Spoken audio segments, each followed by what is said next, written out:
The red sun of Talon Prime cast long shadows across the mining colony as Kim Woo walked through the main street for his daily inspection. He had been doing this same walk every morning for 3 years now, ever since the last supply ship from Earth crashed during that terrible asteroid storm. The wreckage still sat on the landing pad like a metal grave, reminding everyone of their isolation. Kim Woo stopped at the first building and checked the power readings on his tablet. The numbers were not good. The colony was running on only 30% power and it was getting worse every day. He made a note to talk to Lee Tae about finding more parts from the crashed ship. They needed every piece of working equipment they could find. The morning air was thick and hard to breathe even with the atmosphere processors working. Kim Woo pulled his breathing mask tighter around his face. The toxic gases from the planet made it dangerous to stay outside for too long without protection. Most of the colonists spent their days indoors, now only going out when they had to work. He walked past the community garden where a few colonists were tending to the struggling plants. The soil on Talon Prime was not good for growing food. They had to add chemicals and nutrients to make anything grow. The vegetables were small and not very tasty, but they were food, and food was becoming more precious. Every day, Mrs. Park was working in the garden pulling weeds from around the small potato plants. She looked up when Kim Woo approached and gave him a tired smile. Her face was thin from months of eating smaller meals, but she still worked every day to help feed the colony. "Good morning, Administrator Kim," she said, wiping sweat from her face. "How are the power readings today?" "Not good, Mrs. Park," Kim Woo replied honestly. "We might have to reduce power to the residential blocks again to keep the life support systems running." Mrs. Park nodded slowly. She had heard this before. The colonists had learned to live with less and less power. They used candles at night and wore extra clothes when the heating was turned down. Everyone understood that staying alive was more important than being comfortable. Kim Woo continued his walk and came to the medical center. This was where Dr. Park Hana spent most of her time treating colonists who were getting sick from the bad air and poor food. She was the only doctor they had, and Kim Woo worried about what would happen if something happened to her. He knocked on the door and entered the small medical bay. Dr. Park Hana was examining a young miner who had been coughing for weeks. His skin looked pale and he was breathing heavily. The toxic air on Talon Prime was slowly poisoning everyone who lived there. "Doctor, how is he doing?" Kim Woo asked quietly. Dr. Park Hana looked up from her patient. Her medical supplies were spread out on a small table, and Kim Woo could see that she did not have much left. A few bottles of medicine, some bandages, and basic medical tools. That was all they had to treat 847 people. "He needs medicine that we do not have," she said in a low voice. "The air filters in his breathing mask are worn out, and his lungs are being damaged. I can make him more comfortable, but without proper medicine and new filters he will get worse." Kim Woo felt a familiar weight in his chest. This was the conversation he had been having with Dr. Park Hana almost every day for months. People were getting sicker, and they had no way to properly treat them. The medicine from Earth had run out long ago and they could not make more with what they had. "How many others are showing the same symptoms?" he asked. 12 more came to see me yesterday," Dr. Park Hana replied. "And I expect more will come today." The air quality has been getting worse since the main atmospheric processor broke down last month. Kim Woo made another note on his tablet. They needed to fix that processor, but they lacked the right parts. Lee Tae had been trying to build replacement parts from scrap metal, but it was not working well. Everything on Talon Prime seemed to be breaking down faster than they could fix it. He left the medical center and walked toward the engineering section. This was where Lee Tae spent his days trying to keep the colony running with broken equipment and spare parts. The young engineer had become one of the most important people in the colony because nothing worked without his repairs. Kim Woo found Lee Tae under the main power generator surrounded by tools and broken machine parts. The generator was making strange noises and sparks were flying from some of the connections. It looked dangerous, but Lee Tae worked on it anyway because they had no choice. Lee Tae looked up when Kim Woo approached. His face was covered in grease and his clothes were dirty from crawling inside machines all day. but his eyes still showed determination, even after months of fighting, losing battles against failing equipment administrator. Kim, the generator is getting worse, Li Tae said as he wiped his hands on a dirty cloth. I think we have maybe 2 more months before it stops working completely. 2 months, Kim Woo repeated. That was not much time. What about the backup power systems, Li? Tae shook his head. The backup systems failed last week. I have been trying to repair them, but I need parts that we do not have. The crashed supply ship had some useful things, but most of the important parts were destroyed. In the crash, Kim Woo looked around the engineering bay at all the broken equipment and makeshift repairs. Li Tae had been working miracles to keep things running. But even miracles had limits. They were fighting a war against time and equipment failure. And they were losing. What about the communication array? Kim Woo asked. Can you get it working again? Li Tae pointed to a pile of twisted metal and burned circuits in the corner of the room. That used to be their main communication system. The one that could send messages. Across space to Earth or other colonies. It had been destroyed in an electrical fire 2 months ago. I tried to rebuild it, Li Tae said, but the main transmitter is completely destroyed. We would need a new one from Earth, and that is not going to happen.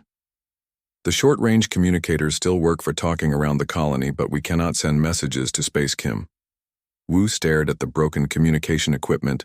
That pile of metal represented their connection to the rest of humanity. Without it, they were truly alone on this distant planet. No one on Earth knew they were in trouble. No one was coming to help them. He thanked Li Tae and walked back toward his office, passing colonists who were going about their daily work. Everyone looked tired and thin, but they still worked together. They shared food when someone was hungry. They helped each other with repairs and maintenance. They took care of the sick and elderly. In his office, Kim Woo sat down at his desk and looked at the reports. From around the colony, food supplies would last maybe 4 more months if they kept reducing meal sizes. Power would fail in 2 months. Medical supplies were almost gone. The air filtration systems were breaking down. He opened his personal log and began to write his daily entry. Day 1095 since the last supply ship from Earth, he wrote. The situation continues to worsen, but the colonists remain strong. We will continue to fight for survival and hope that somehow help will come. Kim Woo closed the log and looked out his window at the red landscape of Talon Prime. In the distance, he could see the mountains where they mined the valuable minerals that had brought humans to this planet.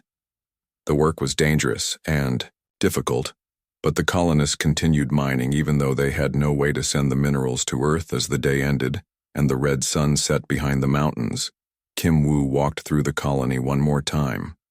The colonists were gathering in the community center for their evening meal. Everyone would get a small portion of food and they would share news and stories from their day. This was how they survived, by staying together and supporting each other, even when everything seemed hopeless. They did not know that far above them in space, alien ships were watching and waiting. They did not know that their isolation was not an accident, but they did know that they would keep fighting to stay alive no matter what happened.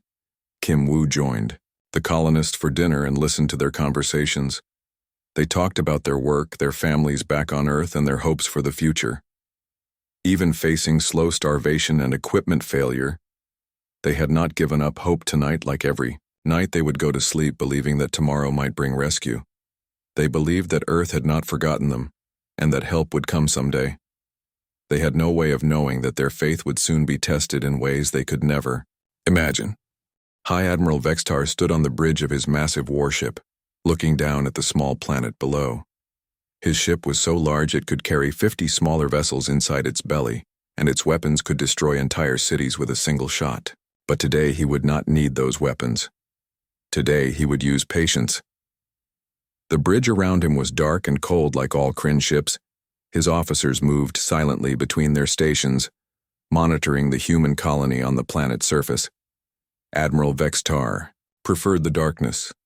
It reminded him that the Kryn were hunters who struck from the shadows. His tactical officer approached with the daily report.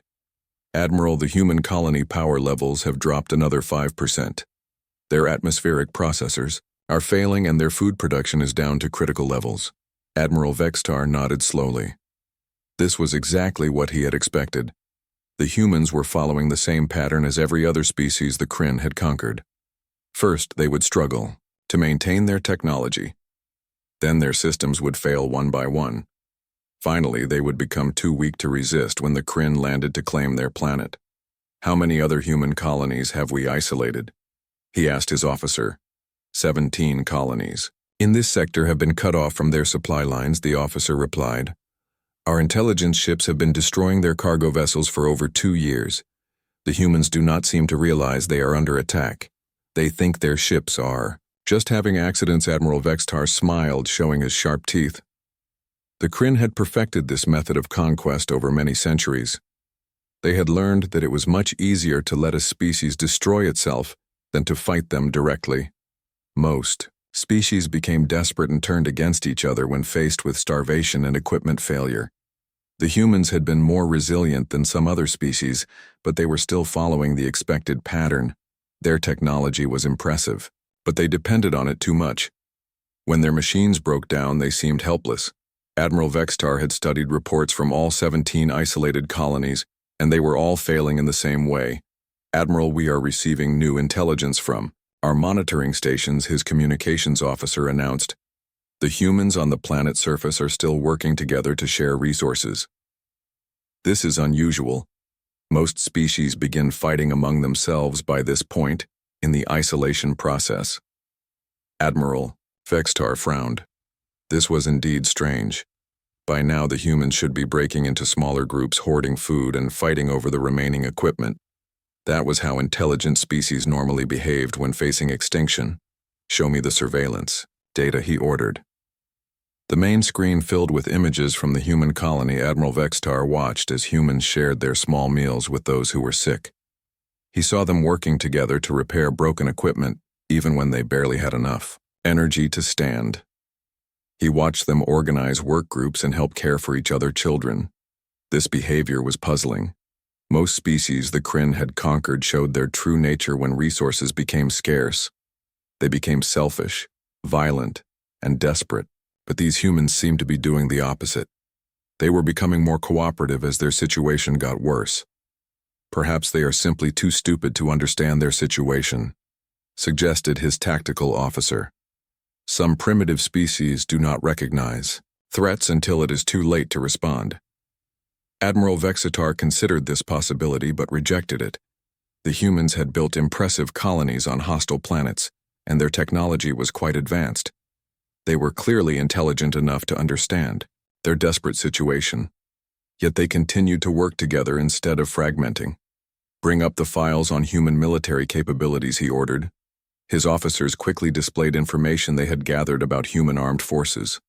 The data showed that humans had powerful weapons and well-trained soldiers, but their military was spread thin across many star systems. Most of their warships were assigned to protect trade routes and explore new territories. The humans appear to have no centralized defense strategy, his intelligence officer reported. Their colonies are defended by small local militias, and their main fleet is based around their home planet Earth. If we strike quickly at isolated targets, they will not be able to respond effectively. Admiral Vextar studied the tactical displays. The humans had made the same mistake as many other species. They had expanded too quickly across too many worlds, leaving each colony vulnerable to attack. The Kryn strategy of isolation and patience was perfect for defeating such a scattered enemy. However, something about the human behavior still bothered him. He had conquered 12 different species using these same tactics, and they had all followed predictable patterns. But the humans were different. Somehow they maintained their social structures even under extreme stress. "Admiral, we have intercepted some of their internal communications," his communications officer announced. "The humans are still talking about rescue and maintaining hope that help will arrive from Earth. They seem to believe their homeworld will send aid. Let me hear these transmissions." Admiral Vextar ordered, the bridge speakers filled with human voices speaking in their strange languages. Admiral Vextar had learned enough human speech to understand basic conversations. He listened to colonists talking about their families on Earth, their hopes for rescue, and their determination to survive until help arrived. What struck him most was the tone of these conversations. The humans did not sound desperate or afraid. They sounded tired and worried, but also determined. They spoke about their situation as if it were a temporary problem that would eventually be solved. This level of confidence in the face of certain death was unusual. Most species became depressed and hopeless when they realized no help was coming. These humans seemed to genuinely believe that their home world would send rescue ships even after years of isolation. Admiral, perhaps they know something. We do not, suggested his tactical officer. Maybe Earth is preparing a rescue mission, and we should accelerate our timeline. Admiral Vextar considered this possibility but dismissed it. Their intelligence network had been monitoring human space for months. There were no signs of large fleet movements or rescue preparations. Earth seemed to be completely unaware that its colonies were under attack. No, he decided, the humans are simply displaying irrational optimism. This is probably a survival mechanism their species developed. It helps them continue functioning even in hopeless situations. This makes them more resilient than other species, but it will not save them in the end. He turned back to watching the colony displays. The humans were, indeed, showing remarkable resilience. Their power systems were failing, but they had organized efficient work schedules to maximize their remaining energy. Their food was running out, but they had implemented fair rationing systems that kept everyone fed. Most impressive was how they cared for their sick and injured. Dr. Park Hana worked tirelessly in their medical facility, treating patients with improvised equipment and limited supplies. Other colonists helped by gathering medicinal plants and assisting with patient care. Even their young engineer Li Tae showed impressive creativity in keeping their systems running. He had built replacement parts from scrap metal and found ways to repair equipment that should have been impossible to fix. The humans seemed to have an endless capacity for adaptation and problem solving. But adaptation and creativity could only go so far. Admiral Vextar thought their power systems would fail completely within weeks. Their food supplies were nearly exhausted, and their medical supplies were gone. Once their life support systems shut down, the colony would die, regardless of how determined the humans were. Admiral, shall we begin preparing for the final phase? His tactical officer asked. Our ground forces are ready to land and secure the mining facilities once the human population has been eliminated. Not yet, Admiral Vextar replied. I want to observe them a little longer. Their behavior is providing valuable intelligence about human psychology. This information will be useful when we attack other human colonies. The truth was that Admiral Vextar was genuinely curious about these strange creatures. He had expected them to collapse months ago, but they continued to surprise him. Their ability to maintain hope and cooperation in the face of certain death was unlike anything he had seen before. Part of him almost respected their determination, but respect would not save them. The Kryn Empire had been conquering worlds for thousands of years, and they had learned that sentiment was a weakness. Every species thought they were special. Every species believed they would find a way to survive. The humans of Talon Prime would learn the same hard lesson that all the others had learned.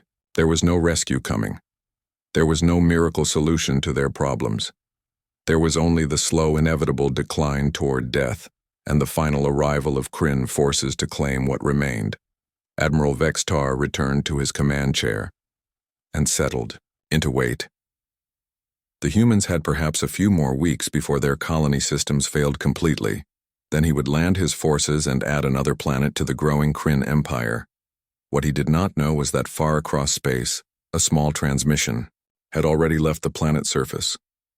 A desperate message sent by the humans he was watching, a message that would change everything. Fleet Admiral Cho Byung was reviewing routine patrol reports when the emergency communication arrived at Earth Defense Command. The message from Deep Space Monitoring Station Delta 7 was marked with the highest priority codes and had been transmitted using emergency protocols. Admiral Cho read the message 3 times before he fully understood what it contained. A human colony on Talon Prime was stranded and dying. But that was not the most shocking part. The colonists had detected multiple alien warships in their system ships that were clearly hostile and appeared to be waiting for the colony to die. For the first time in human history, they had concrete proof that hostile alien life existed and was actively threatening human settlements. Admiral Cho immediately called an emergency session of the Defense Council. This discovery would change everything about how humanity viewed its place in the universe.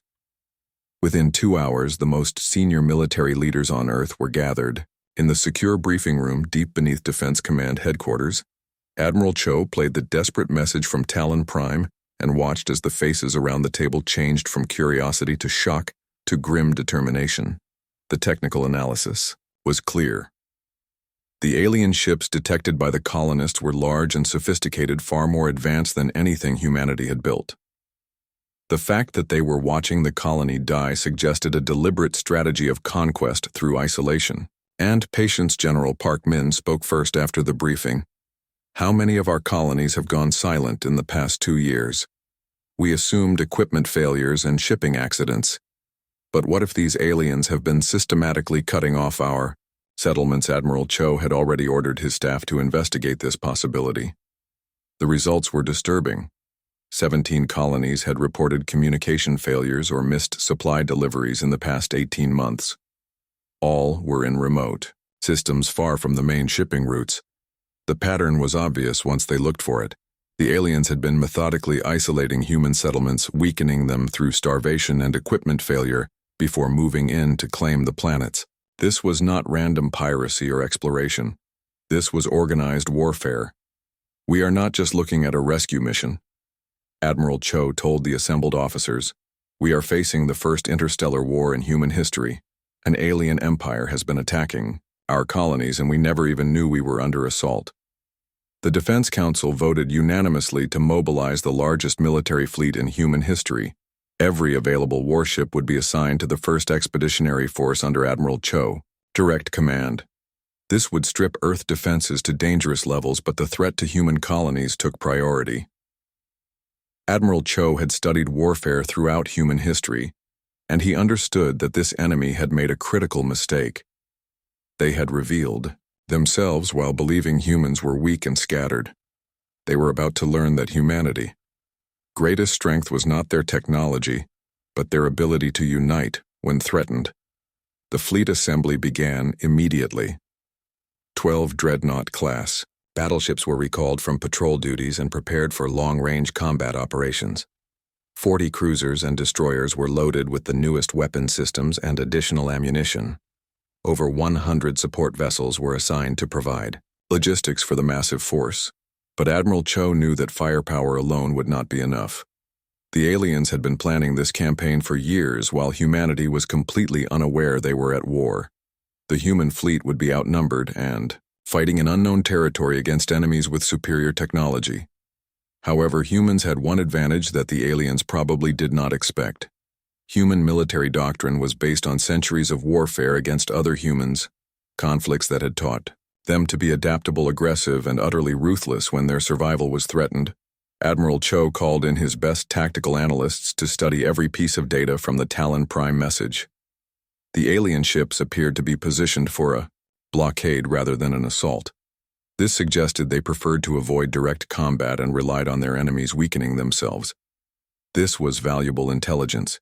It meant the aliens were probably not expecting a military response. They thought they were hunting weak, isolated prey, not fighting a species that had evolved through constant warfare. Humanity was about to teach them a very painful lesson about the difference. The weapon systems being loaded onto the human fleet represented the cutting edge of military technology. Plasma cannons that could cut through the heaviest armor missile systems with warheads powerful enough to destroy entire cities. Defense shields that could withstand massive energy attacks. More importantly, every crew member was trained in the brutal realities of human warfare. They understood that in combat, there were no rules except victory and survival. They had studied battles where human forces had overcome impossible odds through superior tactics and sheer determination. Within 48 hours, the 1st Expeditionary Force was ready for departure. The fleet formed up in Earth orbit, creating an impressive display of human military power. Thousands of crew members prepared for a journey that would take them farther from home than any human military force had ever traveled. Admiral Cho stood on the bridge of his flagship, the Dreadnought Earthshield, and looked out at his assembled fleet. Each ship represented the hopes and fears of billions of humans who were just now learning they were not alone in the universe. The weight of responsibility was enormous. But Admiral Cho felt confident about their mission. The aliens had made the mistake of underestimating humanity. They had attacked isolated colonies, believing humans were too weak and scattered to fight back. They were about to discover what happened when humanity decided to go to war. The fleet departed Earth orbit using the newest faster-than-light drive systems they would travel to Talon Prime in less than 2 weeks, a journey that normally took supply ships over a month. The aliens watching the dying colony had no idea that help was already on the way. During the journey, Admiral Cho held daily briefings with his senior officers. They studied the limited intelligence about alien technology and developed tactical plans for different combat scenarios. Every possible situation was analyzed and prepared for. The fleet also maintained strict communication silence, no transmissions that might alert the enemy to their approach.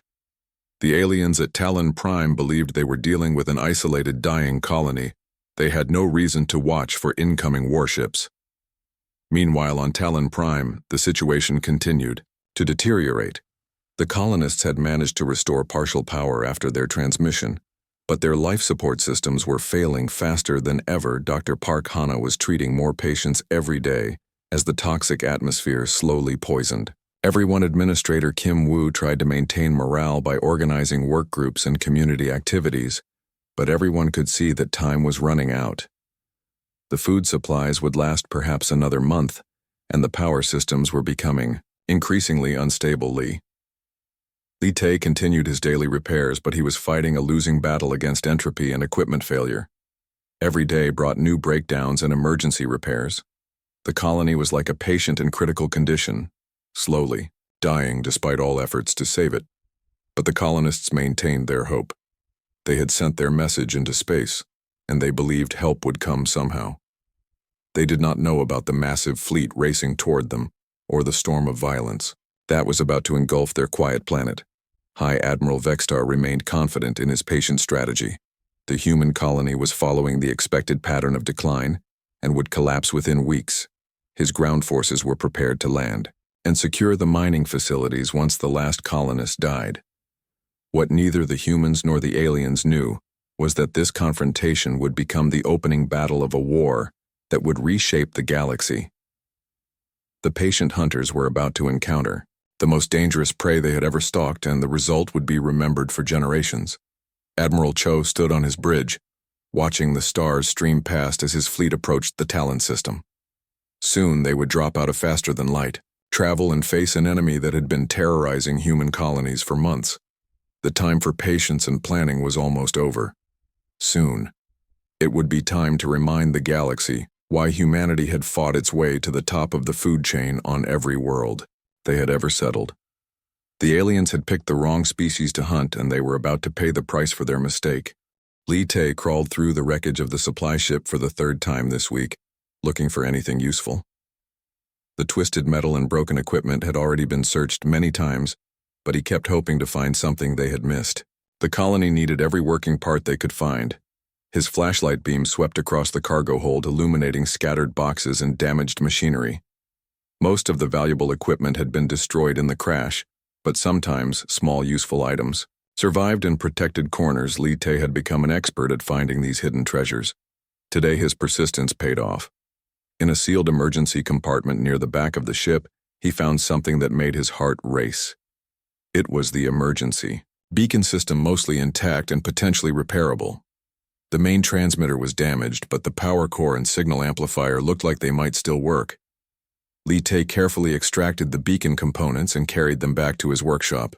His hands shook with excitement as he laid the parts out on his workbench. This could be their chance to contact Earth, if he could figure out how to make it work with their limited power supply. He spent the next 6 hours examining every circuit and connection. The beacon was designed to send a powerful signal across space in case of emergencies, exactly what they needed now. The problem was that it required enormous amounts of power, much more than their failing generators could provide. But Li Tae had an idea. What if he could modify the beacon to work with short bursts of power instead of a continuous signal? He could drain all the colony remaining energy into one massive transmission. It would shut down their life support for several hours, but it might be worth the risk. He needed help with this project. Dr. Park Hana was the only other person in the colony who understood advanced electronics. She had worked with medical equipment that used similar technology, and her steady hands were perfect for the delicate repairs needed. Lee Tae found Dr. Park Hana in the medical center treating another colonist with breathing problems. She looked exhausted from working long hours with inadequate supplies, but she listened carefully as he explained his discovery. "You think we can really send a message to Earth?" she asked, looking at the beacon components. "I think we have one chance." Lee Tae replied, "If we combine all our remaining power and use the colony main antenna, we might be able to send a signal strong enough to reach the deep space monitoring stations." Dr. Park Hana examined the damaged circuits with her magnifying glass. The repairs would be extremely difficult, and there was no guarantee they would work. But doing nothing meant certain death for everyone in the colony. "What would we tell them?" she asked. Lee Tae had been thinking about this question. The message would have to be short, because they would only have enough power for a brief transmission. They needed to include their location, their situation, and a warning about the alien ships he had detected in orbit. While working on the beacon repairs, Lee Tae had also been monitoring the colony long-range sensors. They were mostly broken, but still picked up occasional signals from space. What he had found disturbed him greatly. There were at least 6 large ships in orbit around Talon Prime ships that were definitely not human.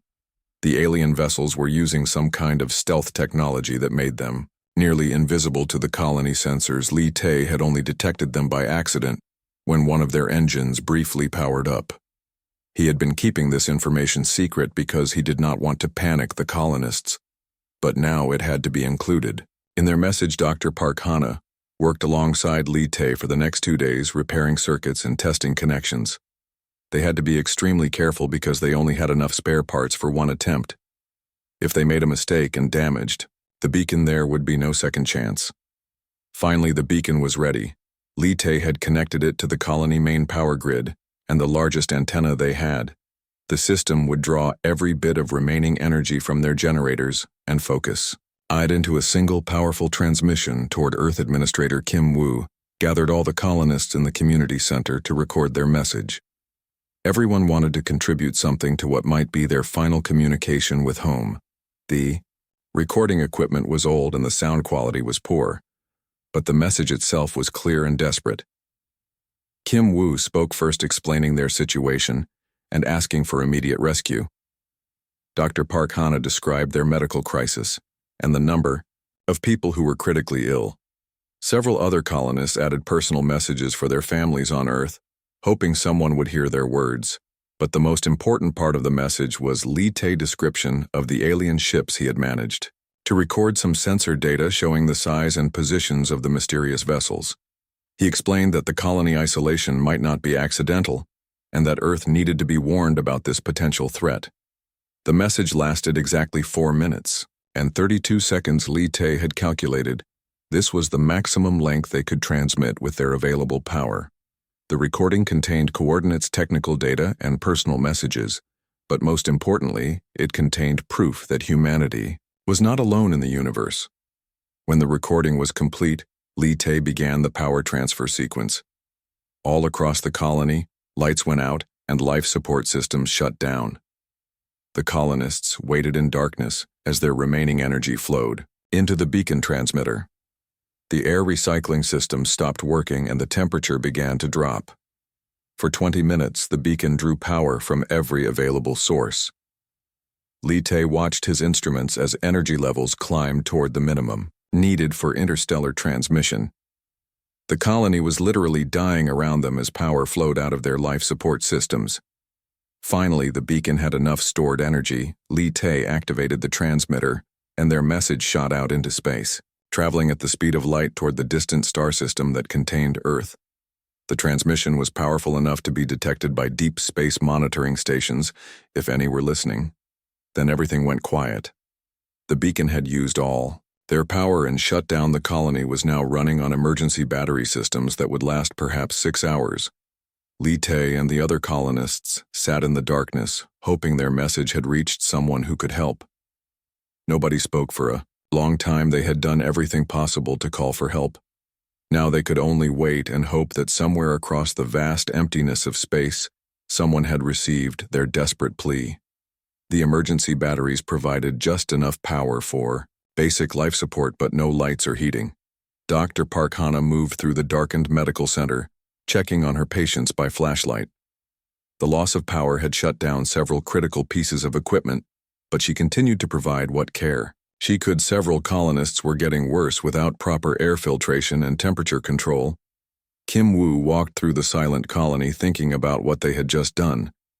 By sending the message, they had probably shortened their remaining time by several days. The life support systems would recover from the power drain, but they were now even closer to complete failure.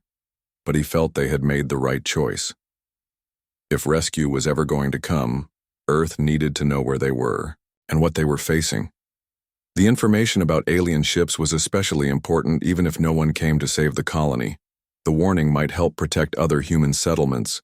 Outside in the toxic atmosphere of Talon Prime, the red sun was setting.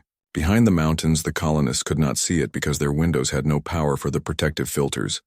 But Li Tae knew it was there.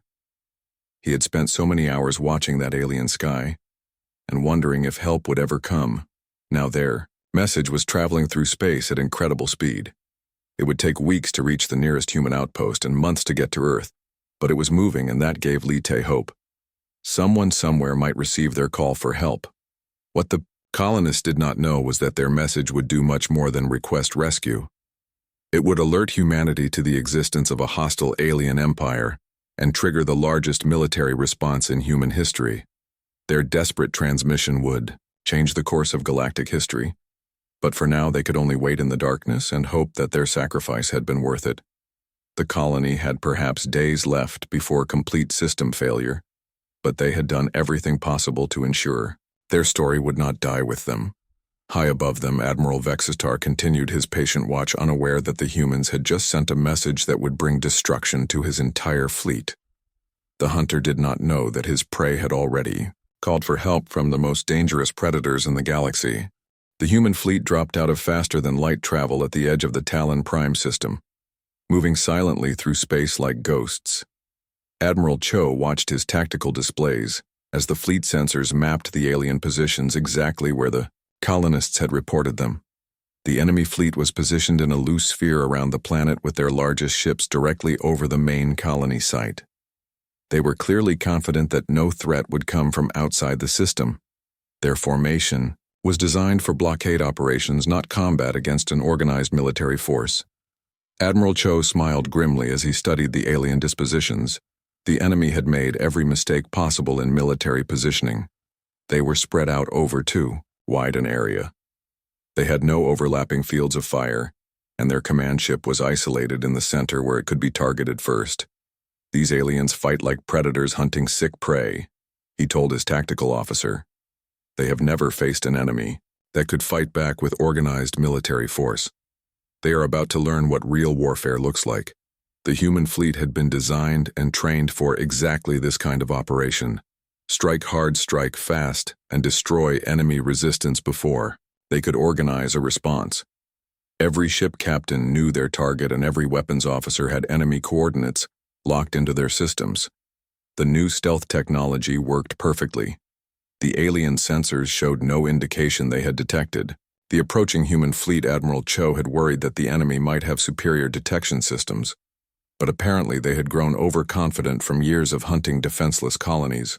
At exactly 0600 ship time, Admiral Cho gave the attack order. 17 different human strike groups launched their assault simultaneously, targeting every alien ship in the system. The element of surprise was total and devastating. The first alien ship to die was High Admiral Vextar flagship. A coordinated missile strike from 3 human cruisers overwhelmed its shields and tore through the hull before the alien commander even knew he was under attack. The massive alien dreadnought broke apart in a series of explosions that lit up the darkness. Across the system, similar scenes played out as human forces struck with precision and overwhelming firepower. The aliens had superior individual ships, but they were caught completely off guard by an enemy they had never imagined could exist. Admiral Vextar survived the initial attack on his flagship, but found himself trapped in a damaged ship with failing life support. His bridge crew was dead or injured, and his communications were destroyed. He watched in horror as his carefully positioned fleet was torn apart by human weapons.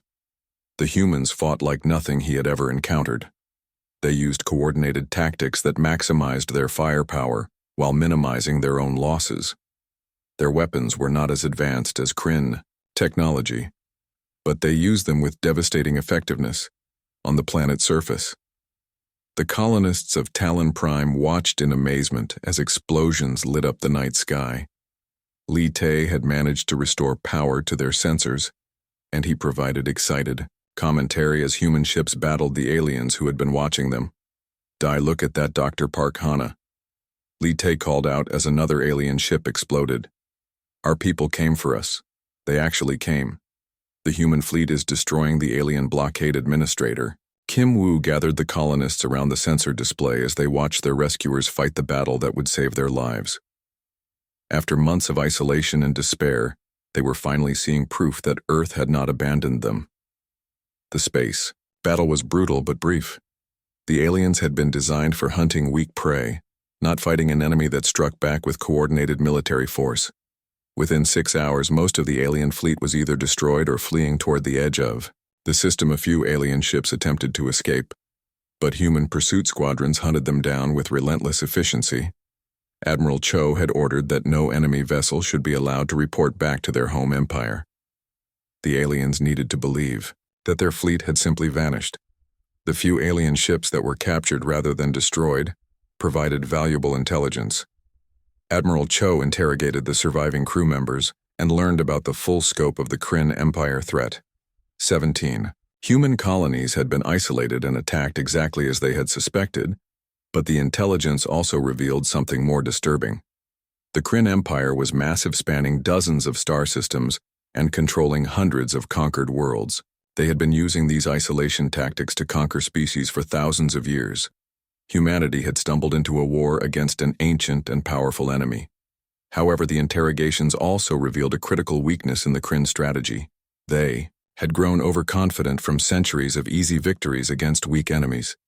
They had never faced organized military resistance, and their entire doctrine was based on avoiding direct combat. Admiral Cho realized that humanity had a narrow window of opportunity. The Kryn Empire would eventually learn about the defeat at Talon Prime and adjust their tactics. But for now, they would be unprepared for human aggression and military capabilities. The rescue operations on Talon Prime began immediately. Medical ships landed to treat the sick colonists while engineering teams worked to restore the colony power and life support systems. Dr. Park Hana worked alongside Earth doctors to save every life possible. Li Tai helped the engineering teams repair the colony infrastructure and was amazed by the advanced equipment the rescue fleet had brought. Everything that had been impossible to fix with scrap parts and improvisation was quickly restored to full operation. Administrator Kim Woo coordinated with the fleet logistics officers to organize the colony evacuation. Those colonists who wanted to return to Earth would be transported on the next supply convoy, while others chose to stay and continue the mining operations under military protection. But Admiral Cho knew that the mission was far from over. The intelligence gathered from captured aliens revealed the locations of other isolated human colonies and the full scope of the Kryn Empire military forces. This was not just a rescue operation, it was the beginning of humanity.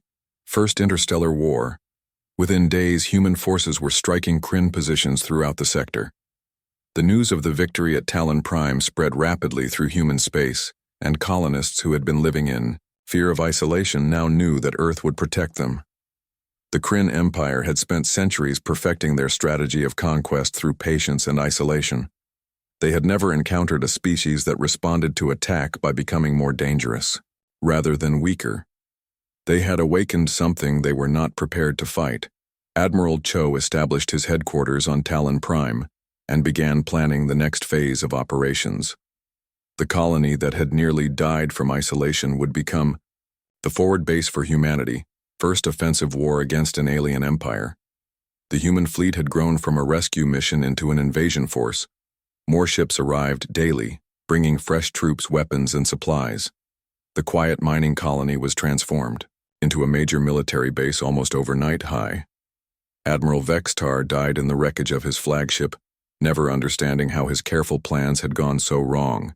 The species he had thought were weak, scattered prey had revealed themselves to be apex predators who traveled in packs.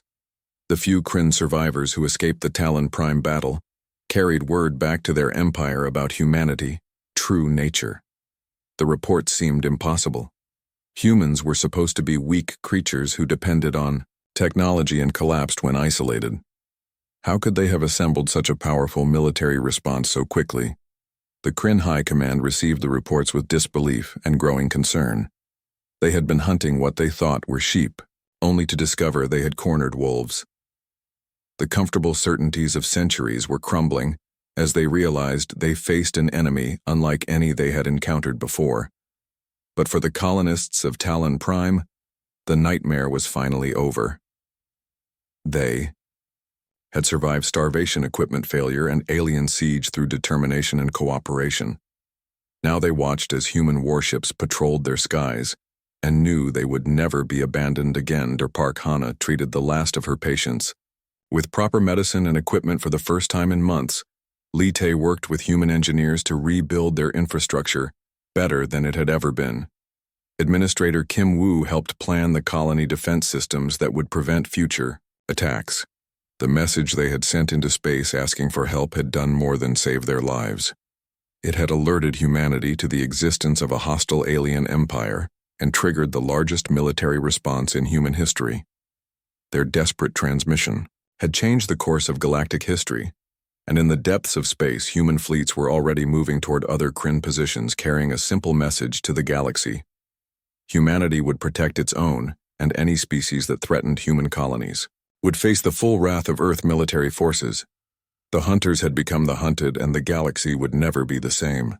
The medical ships from Earth worked around the clock treating the colonists of Talon Prime. Dr. Park Hana stood in her fully equipped medical center, watching as her patients recovered with proper medicine and clean air for the first time in months. The contrast with her makeshift treatments was overwhelming. "I never thought I would see medical equipment like this again," she told the Earth doctors who had come to help. The diagnostic machines and treatment options were far beyond what the colony had ever possessed even before their isolation.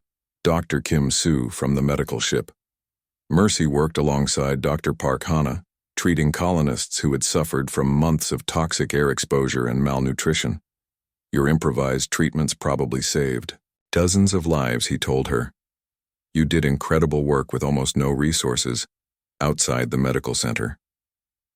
Lee Tae watched in amazement as human engineering teams rebuilt the colony infrastructure in days rather than months. Heavy equipment from the fleet construction ships repaired atmospheric processors that he had been unable to fix with spare parts. Chief Engineer Nam Ho showed Lee Tae the new power systems they were installing. "These fusion reactors will provide 10 times more power than your old systems," he explained. "And we are building redundant backup systems so you will never face equipment failure like this again." Administrator Kim Woo worked with Admiral Cho to coordinate the massive logistics operation. Fleet supply ships brought everything the colony needed: food, medicine, equipment, and building materials. The transformation was happening so quickly it felt like a dream. But Admiral Cho's mind was focused on larger strategic concerns. The interrogation of captured Kryn prisoners had revealed intelligence that changed everything about humanity. Understanding of their situation in the galaxy. The Kryn Empire controls over 400 star systems, Admiral Cho explained to his senior staff. They have been using these isolation tactics to conquer species for over 3,000 years. We are facing an enemy with vast resources and military experience. However, the prisoners had also revealed critical weaknesses in the Kryn Empire structure. Their entire military doctrine was based on avoiding direct combat. They conquered through patience and psychological warfare, not through superior fighting ability, intelligence. Officer Lee Young presented her analysis of the captured data. The Kryn have never faced organized military resistance. Their ships are designed for blockade operations and intimidation, not ship-to-ship combat. Their crew training focuses on occupation duties rather than battle tactics. This information suggested that humanity's initial victory at Talon Prime was not just lucky timing. The Kryn military was genuinely unprepared for the kind of aggressive, coordinated warfare that humans had perfected through centuries of conflict. Admiral Cho made a decision that would reshape the war. The human fleet would not wait for the enemy to adapt and prepare better defenses. They would launch immediate strikes against Kryn positions throughout the sector, using their current advantage in tactical doctrine. Within a week, human battle groups were attacking isolated Kryn outposts and supply bases. The aliens found themselves facing an enemy that fought nothing like their previous victims. Human forces struck hard and fast, then disappeared before reinforcements could arrive. News of the victories spread rapidly through human space. Colonies that had been cut off from communication for months suddenly found their supply lines restored as human forces destroyed Kryn interdiction fleets. The systematic isolation campaign collapsed as the hunters became the hunted on. The mining world of New Sol colonists watched human warships arrive to drive off alien blockade forces. Administrator Park Jun had been preparing his people for slow starvation when the rescue fleet appeared. The relief and gratitude were overwhelming. The message is spreading across human space. Admiral Cho reported to Earth Defense Command. Every colony now knows that Earth will never abandon them. The psychological impact is enormous. People who had lost hope are now volunteering to join the